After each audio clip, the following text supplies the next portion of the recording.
Brigade Fazlur Rahman এই নিয়ে কি বলবেন আপনি? ব্রিগেড সমাবেশ ইনশাল্লাহ হবে। বাংলার মানুষ চেয়েছে ব্রিগেড সমাবেশ হবে। এত বড় ইসলামের উপরে আক্রমণ মোদী সরকার করেছে, মুসলমানরা মুখ বুজে থাকতে পারে না। যাদের ভিতরে ঈমান আছে তারা কোনোভাবে এটা মুখ বুজে বাড়িতে বসে সহ্য করবে না। অল ইন্ডিয়া মুসলিম পার্সোনাল ল বোর্ড ইতিমধ্যে ঘোষণা করেছেন যে দেশ জুড়ে আন্দোলন হবে যতক্ষণ এই কালা কানুন মোদী সরকার প্রত্যাহার না করবে।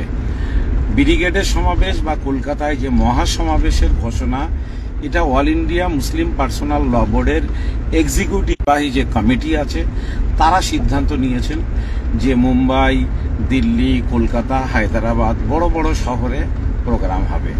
দিল্লিতে 22 এপ্রিল হচ্ছে, হায়দ্রাবাদে 19 এপ্রিল হচ্ছে, কলকাতাতে সেরকমই আগামী 26 এপ্রিল ইনশাল্লাহ প্রোগ্রাম হবে। আজকে একটা ভিডিও পেয়ে আমি নিজেও ব্যথিত হয়েছি। এই কমিটির যারা আমরা দায়িত্বশীল তারা সবাই এতক্ষণ ধরে বৈঠক করলাম, কেননা এই কমিটির কনভেনার করা হয়েছিল কারি ফজলুর রহমান সাহেবকে। তিনি কাউকে না জানিয়ে আজকে হঠাৎ করে তিনি আর তার ছেলে দুজন মিলে একটা ভিডিও করে মার্কেটে ছেড়ে দিয়েছেন যে 26 তারিখের ব্রিগেড সমাবেশ হচ্ছে না। এটা পাওয়ার পরে আমি অল ইন্ডিয়া মুসলিম পার্সোনাল ল বোর্ডের স্পোক পার্সন মুখপাত্র জনাব QR ইলিয়াস সাহেব তার সঙ্গে কথা বলি। তিনি এই কথা শুনে অত্যন্ত ব্যথিত হন, কেননা তিনিই ঘোষণা দিয়েছিলেন। তিনি কলকাতায় এসেছিলেন গত 10 এপ্রিল, সেখানে আমরা যারা মুসলিম পার্সোনাল ল বোর্ডের সদস্য আমাদের তিনি দাওয়াত দিয়েছিলেন এবং বিভিন্ন সংগঠনের যারা দায়িত্বশীল তাদেরও দাওয়াত দিয়েছিলেন। সেইখানে সবার পরামর্শক্রমে সিদ্ধান্ত হয়েছিল। তা এ নিয়ে একটা কমিটিও গঠন করা হয়েছিল। কারি সাহেব সেই কমিটির কনভেনার, আমরা সবাই জয়েন্ট কনভেনার।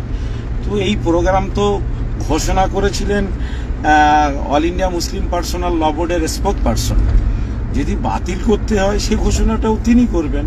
কারি সাহেব তো এই প্রোগ্রামের ঘোষণা দেননি, এটা তো অল ইন্ডিয়া মুসলিম পার্সোনাল ল বোর্ডের প্রোগ্রাম। তাহলে তিনি যে ঘোষণা দিয়েছেন, মেম্বার কামরুজ্জামানও মেম্বার।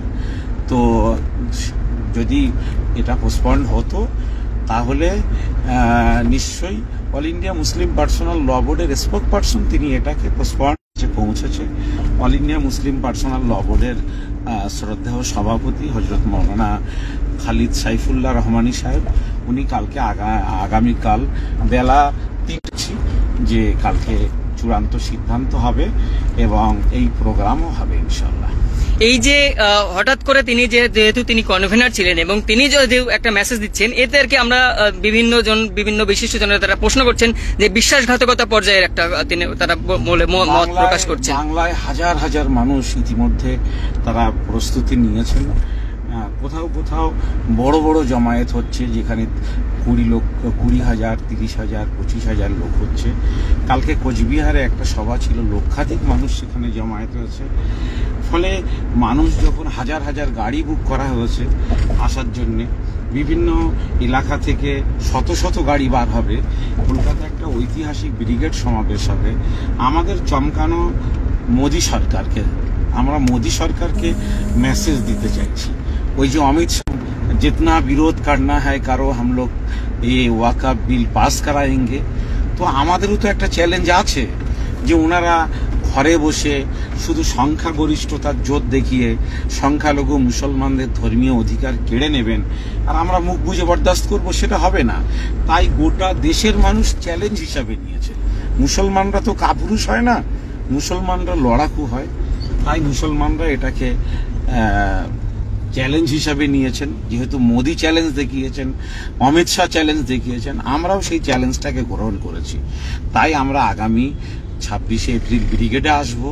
গোটা দেশের মানুষ দেখবে যে শহরে, অন্যান্য শহরেও মিটিং হচ্ছে, কিন্তু আমরা চেয়েছি যে কলকাতায় অল ইন্ডিয়া মুসলিম পার্সোনাল ল বোর্ডের যে সমাবেশ হবে সেটা যেন ঐতিহাসিক হয় এবং লক্ষ লক্ষ মানুষ আসবে, কিন্তু সম্পূর্ণ শান্তিপূর্ণ হবে।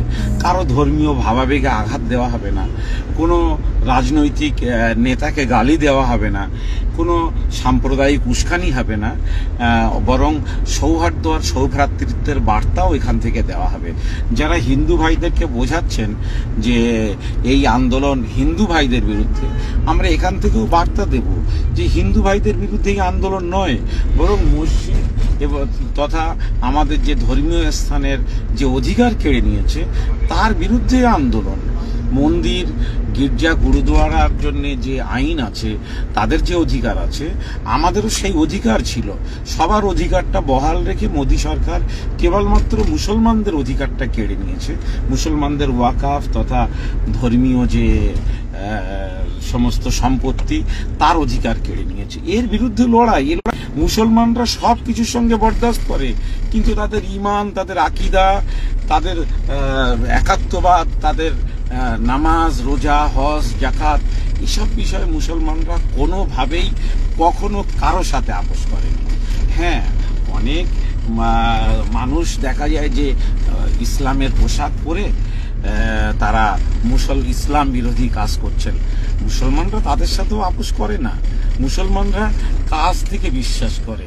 লম্বা জামা বা ধর্মীয় পোশাক এসব সবাই পরে, আমিও পরি, এর প্রতি আমাদের আস্থা আছে, শ্রদ্ধা আছে। কিন্তু এই পোশাকে যদি আমাদের ভিতরে কোনো চক্রান্তকারী ঢুকে যায়, সেটা আমাদের কমিউনিটিকে বুঝতে হবে। কারি সাহেবের এই যে আপনার এই যে হঠাৎ করে একটা প্রেস কনফারেন্সের বা একটা ভিডিও বার্তা, সেটার পিছনে কি কারোর ইন্ধন আছে বলে মনে করছেন আপনি? কারি সাহেবের এই ভিডিও বার্তায় আমি খুবই ব্যথিত। আমি তাকে আমার পিতার মতন শ্রদ্ধা করি, ছাত্র জীবন থেকে আমি তাকে শ্রদ্ধা করি। কিন্তু গত দুদিন আগে রাত্রে তার অফিসে রাত 10:30 পর্যন্ত বৈঠক হয়েছে কিভাবে প্রোগ্রামে কর্মসূচিকে সফলভাবে কামিয়াব করা যাবে।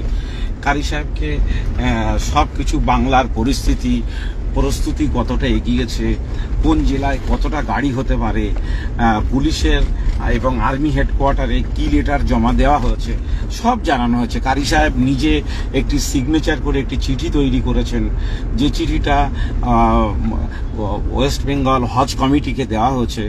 আগামী পরশুদিন এই ব্রিগেড সমাবেশের জন্য কারি সাহেব একটা মিটিং ডেকেছেন। সেই মিটিংয়ের চিঠি আমার কাছে আছে, আমাকেও দিয়েছেন, আমি নিয়ে এসেছি।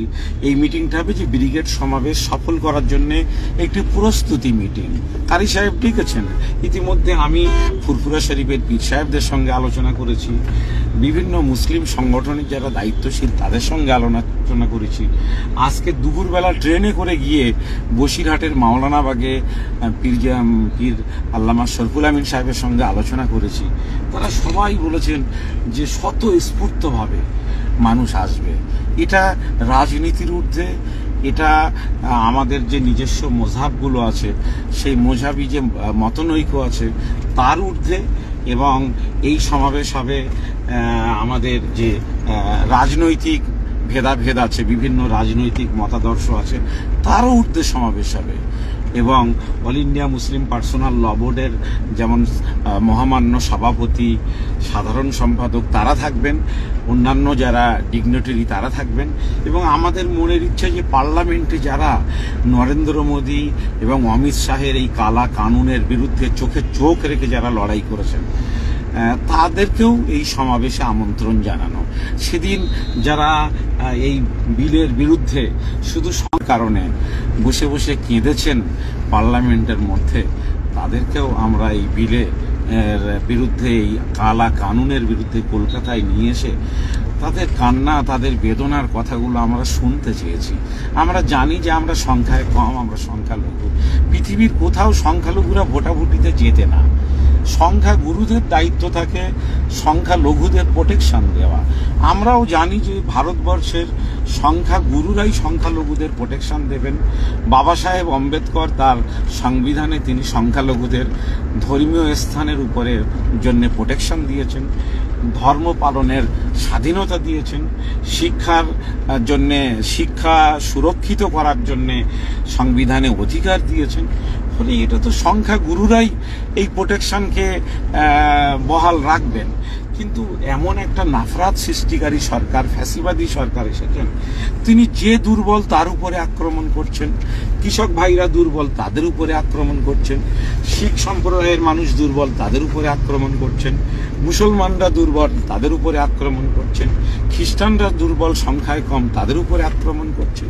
এ এক চূড়ান্ত ফ্যাসিবাদী শক্তি, আর গোটা ভারতবর্ষে নৈরাজ্য তৈরি করতে চাইছেন।